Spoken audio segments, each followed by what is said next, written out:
crucifixion, the resurrection, and the witnesses that people said that they saw him wandering around afterwards. We, as Muslims, do not agree with the story. We don't believe in the story. We have a different narrative, which makes a lot more sense of what happened on that fateful day of the crucifixion. We need to move ahead because the series is almost over, and I want to fit as much as I possibly can before the series ends. Now, one of the amazing verses that we find in John chapter 14, the idea is given that there is no need for the return, or for that matter, the reason for Jesus to be raised from the dead. In this chapter, it talks about that after Jesus, there is going to come a paraclete. Not a parakeet, but a paraclete.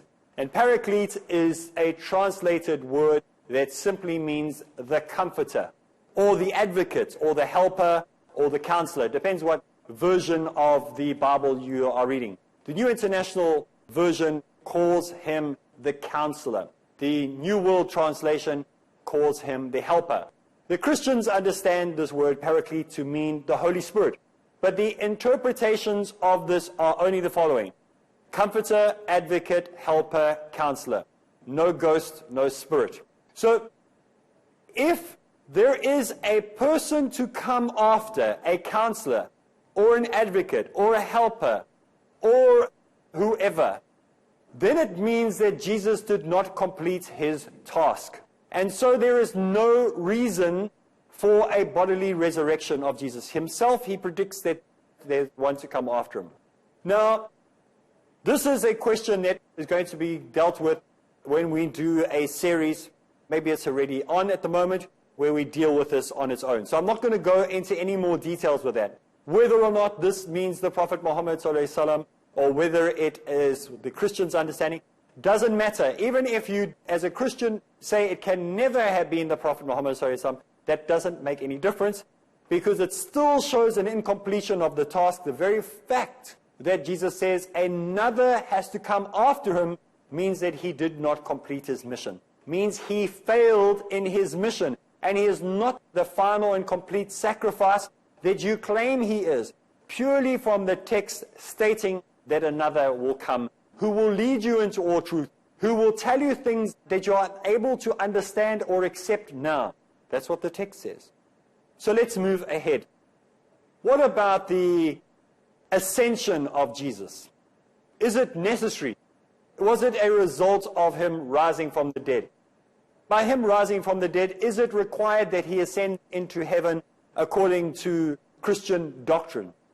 Once Jesus was brought back to life, it was necessary to dispose of his body in the Christian writings or narrative. They couldn't just have him wandering around and people seeing him. They couldn't have people speaking to him or talking to him. Because one, it was probably not Jesus, as more likely in the narrative that we read. Or two, there was no body to walk around, because whoever was on that cross and was crucified never came back to life. Three, if they did speak to him, they would find out soon enough that it wasn't Jesus at all. So, as 1 Corinthians, remember 1 Corinthians 15 verse 50 says that flesh and blood cannot inherit the kingdom of God. So, what is a Christian to do? He has a problem. He has to get rid of this body and ascend it, but at the same time he has to understand that if he does that, there are texts that are written already, before Matthew, Mark, Luke, and John, that already spoke about that a physical body cannot enter into heaven. So the idea of ascension, seated at the right hand of God, would imply a fixed abode or somewhere above the earth, and we are not told in the New Testament where this place is. So when Christians talk in terms, or they interpret what the text says, they say that when Jesus was ascended, according to the Bible, he was seated at the right hand of God, which would imply some type of fixed abode. He has a fixed housing allocated to him. Now, where is this abode? Is it in heaven? Is it in paradise? Is it hovering above the clouds? Is it the second or third part of the layer of the sky? Where is it? Which part is it? Because according to Christians, they said that he is a God, the only begotten Son of God. And this would imply a limit of God, because By the text, you are putting God into a realm that he is limited to. If Jesus did not die on the cross, then he would not have to rise from the dead, and no further need would be required for him to ascend bodily into heaven or be confined to a space, place, time, or form. The whole concept of the Godhead in Christianity is terribly flawed. It is ununderstandable. No wonder people say you have to believe it by faith, the Trinity, because they aren't even able to explain who God is in Christianity. If God is in a form, it means he has limited himself. He has confined himself. And so this concept is illogical for the understanding of a God. It is an impossibility for a God to confine himself to a space, shape, time, or form. He could do it, but it would not be something that a God would do. It's not conceivable. Why would a God want to become flesh and blood so that he could understand his creation when he created his creation? Like I've said before, a carpenter has never dreamed of becoming a chair so that he could understand what it's like to be this chair here with the wood and fixtures that are on this. He never dreamed and says, oh, if I could only become a chair so that I could understand what it's like to be a good carpenter. No, he's a good carpenter because he created this chair. So there's no reason, there's no logic behind a deity, as Christians would have him be, coming to be part of his creation, to understand his creation. He made his creation.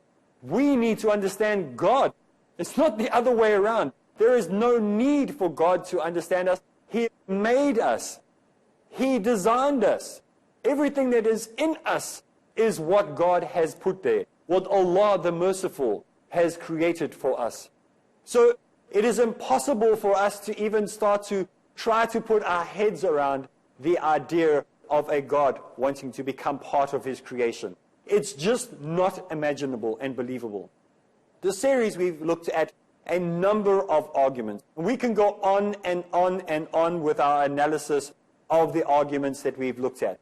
The whole story is based on the account of a very, very poor witnessship, if there is such a word, who could not be relied upon to give authentic accounts of what happened. The authors of the various Gospels, Matthew, Mark, Luke, and John, are unknown. We do not know who these people were. Mark's original manuscript has been lost for a great period of time, considerable period of time. And the last passage is widely acknowledged and accepted to be a later edition. It is something that is not found, and even the copies of the copies of the copies. Matthew's copy, to a very large proportion, or to a very large extent, it is basically the Gospel of Mark. And he does not acknowledge, though, that he copied it from Mark. Luke does the same, and however, he goes to a little bit of other information, but no wonder they're called the synoptic Gospels, Matthew, Mark, and Luke, because they are the same. They copy basically one from the other. So, no matter where you go in the New Testament, you find even those that are of similar nature, Matthew, Mark, and Luke, have huge, massive differences. John, like we said before, he likes to play on the playground where the other children don't play. He has to be different from all the other disciples. His influence is of that of Paul. He has read Paul's writings. He may have even been Paul himself. We do not know.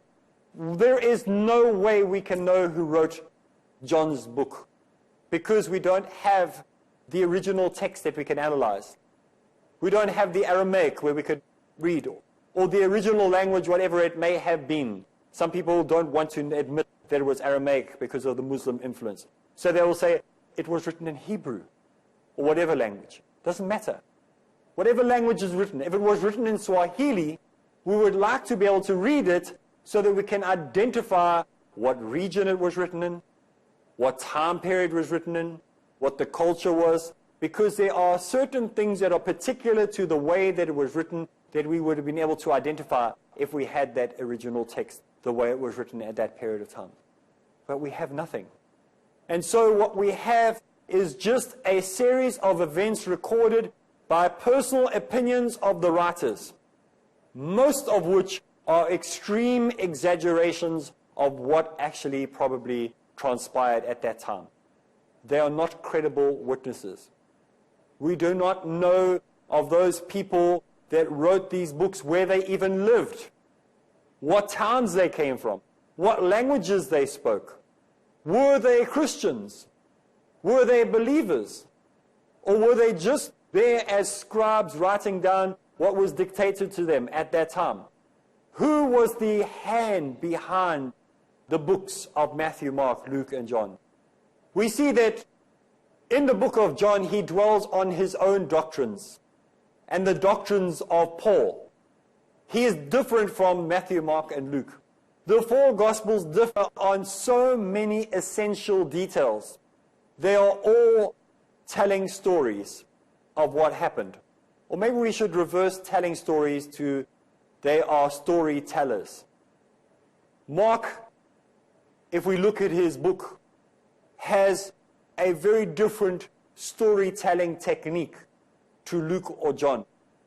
These are storytellings with fingerprint markings and DNA evidence of influences from what was happening in the history of the time, not of what was accurately taking place during the time of Jesus Christ as he lived on planet Earth.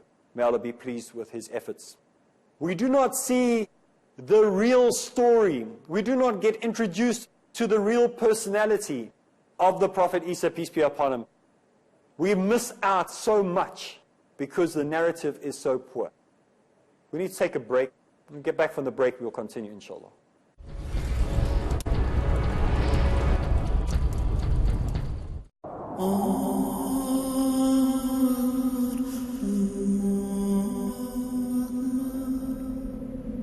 The value of money in the hereafter will be measured by its proper use in the present. يا أيها الذين آمنوا أنفقوا مما رزقناكم من قبل أن يأتي يوم لا بيع فيه ولا خلة ولا شفاعة. According to the glorious Quran, one of the best ways to use your money is to spend it in the way of Allah subhanahu wa ta'ala by spreading His message of Islam. Peace TV is a non-profit Islamic satellite television channel that is primarily dedicated for just that cause, the proper presentation of Islam. It's a great choice to invest in it and a golden opportunity to purify your wealth in a way that pleases Allah subhanahu wa ta'ala. Support Peace TV. Send your zakat and donations to IRFI Al Ryan Bank, 47 Calthorpe Road, Birmingham, UK, B151TH. Pound account number 011-32301. IBAN GB49ARAY 30008301 132301. Sort code 300083. Swift BIC code ARAY GB22. Please confirm your contribution at support@peacetv.tv. Support Peace TV, the solution for humanity.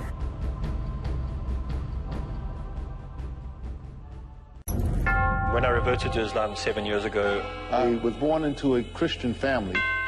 I love Allah, love the deen, I love the community.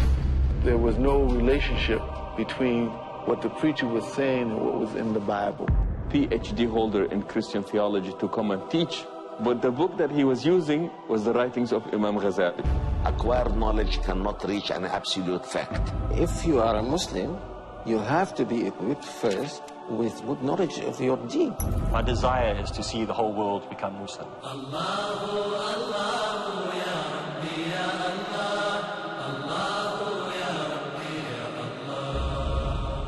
Alhamdulillah, our Islam is a way of life. A journey of 1,000 miles must begin with a single step. Watch Islamic Quotient every Sunday at 11:30 p.m. UK and 12:30 a.m. Europe on Peace TV.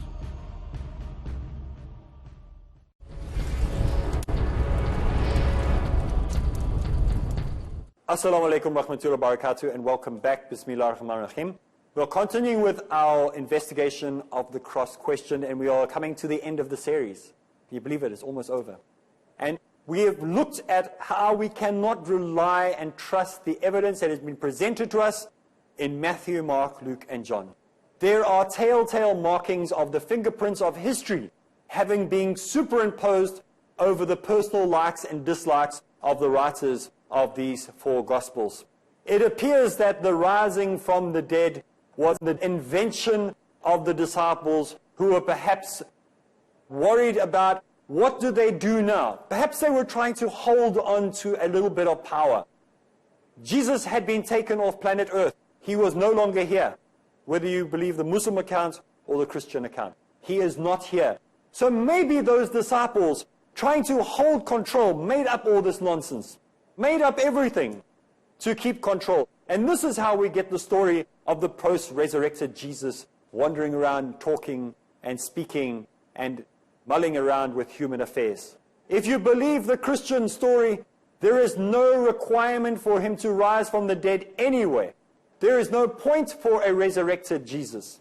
The requirements according to Christianity themselves is that Jesus bled and died for the remission of sins, for the forgiveness of sins. There is no point in the resurrection. They have a resurrection purely to make the story more entertaining. They have a resurrection purely because there are other verses in the Bible that say if he was not raised from the dead, our faith is in vain. Paul says there were eyewitnesses, that he himself was an eyewitness to the resurrection. Paul never saw Jesus, ever. Not in his entire lifetime, from what we know from the text. So therefore, his seeing was a vision, a dream, which he tells us in his text. So maybe all the rest of them also saw the living Jesus in a dream or a vision. So we don't know. The part of this conspiracy that we are looking at makes us believe that the entire story was made up, or that the person who was crucified, as found in the pages of the Bible, was never dead at all. He was alive. That Joseph of Arimathea, that Nicodemus, that Pilate, Pontius Pilate, that the Roman governor were all working together to conspire together to make sure that the person who was put on the cross would not die. If we look at what the text says, there is more evidence of a person not dying on the cross than there is any evidence of anyone dying on the cross, according to the Christian context. If Matthew's information is correct, then Jews were already anticipating that there was going to be a conspiracy here. Unfortunately, Jesus had to suffer because of this conspiracy. Maybe after he was taken up, the confusion fell all over the minds of these disciples. And so they had to make up something. Perhaps they did things that they regretted. Perhaps they didn't do any of these things. Maybe they were upstanding good men. Maybe they had the greatest of character. But then Paul, with his own interpretation, coming into Christianity to destroy it from the inside. He couldn't destroy it from the outside, so he comes into Christianity. He starts to change the doctrines that Jesus himself taught. And destroying it from the inside, he influences the gospel writers. And so we have no real information of what really happened. Only Paul's effect on this entire scene and his destruction of the church from the inside. And so we have nothing of the original Jesus left, of what we would love to have heard, what we would love to have known. And those books that dared to ask questions were rejected by the scholars of the day when they compiled what we now have as the New Testament. So unfortunately for Jesus, this did not go very well. And so what happens is we find things being mistranslated, misunderstood, misrepresented. And myths started to develop and evolve. And so we find that there are smoke screens all around. we find that there are appearances and disappearances that don't make any sense of the post-resurrection of Jesus. We see that it is tinkered with and tampered with the whole time. We see that paganism and pagan beliefs are thrown into Christianity. That it resembles an era of angels ascending and descending like you would see in the pages of ancient pagan writings. That there are spirits and reappearances and demons and abandonings and all sorts of other strange phenomena that were very, very common in the era that it was written in pagan writings. We see saints coming out of their graves and entering into the cities and wandering around like zombies. Again, something that would have been quite common in pagan writings of the day. How he rises from the dead on a day that we find many other pagans having a similar period of time for, similar stories being told. So we look at all these things that we have seen in the series, and we see how all these stories have been exaggerated, how they are of doubtful nature. In Matthew chapter 14 is more specific than most of the other writers about what happens. When he talks about John the Baptist, he says, "This is John the Baptist," he said to his attendants. John has never been raised to life, and that is why he does not have miraculous powers or supernatural strength. So in the narrative, there is this fight between the followers of John the Baptist, and there's the fight between the followers of Jesus. And if we look at the fight between John the Baptist's disciples and we look at the fight between Jesus' disciples, maybe at this period of time, they needed to be better than John. Maybe at this time, the disciples of Jesus had to prove that they were the best of the disciples. There were still people right to the crucifixion that were following John the Baptist. Could this be the reason why we find Paul coming in and trying to knock down the teachings of the disciples? Because he was perhaps following or had incorporated more of John the Baptist's disciples into his following or his group. And this is why he belittles Jesus' disciples and makes them out to be idiots and morons. The whole New Testament is dubious. But the book of Matthew, Mark, Luke, and John are probably of the worst, are of the most confusing. They are more confusing than even those written by Paul himself. And that takes a lot of doing. Most of the facts that we have been given are ununderstandable. They come from sources that we do not know. When Paul is creating his church, and he's writing and designing his new church, he purposely attacks the disciples. He attacks the character of these disciples, and he tries to rewrite himself over the personality of Jesus, superimposing himself over. Remember what he said in Romans chapter 3, verse 7. If the truth of God brings him all the greater honor because of my falsehood, because of my lies, why should I any longer be condemned by you as a sinner? Those words alone is Paul's testimony that he was falsifying the church's teachings as he was writing. He acknowledges that he was lying. In Galatians chapter 1, verse 12, it says, I neither received it from a man, neither was I taught it, but I received it from Jesus Christ. This is Paul. They asked him, where do you get your teachings from? Where did you get your learning from? Who told you these things? And he said, I never received it from a man. In other words, he never got it from a series of teachings. Neither was I taught it by anyone. I received it from Jesus Christ. He never met Jesus Christ. He had never met Jesus, the son of Mary. Mother be pleased with him, ever. He only had a vision, a dream. So he's saying in Galatians chapter 1, verse 12, that he dreamt this all up. All of it is a dream. He received it as a revelation. In other words, I received it from an apparition that appeared to me. He doesn't even know what Jesus looked like. He broke himself away from the early founders of the church. He had nothing to do with the disciples. He was a lone ranger. Even Tonto had left him. Even the horse had left him. The Lone Ranger was all by himself. And he started a new group of people that started to follow him. So he is saying in Galatians chapter 1, verse 12, that he received his revelation from his own cranium. He just made it up as he went along. If you add Galatians chapter 1, verse 12, and Romans chapter 3, verse 7 in, you are left with a terrifying idea of what the original teachings of the church are, that they were made up as they went along. Paul and his creed so overwhelmed the original teachings of Jesus that even Jesus himself fell away on the roadside, and he was replaced by Paul's teaching. That's all the time we have for this episode. Next time we'll be doing our final episode in the series, so make sure you join in for the finale as we come to an end in the series, The Cross Questioned. So from me, Areeb Islam, Assalamu alaikum wa rahmatullahi wa barakatuh.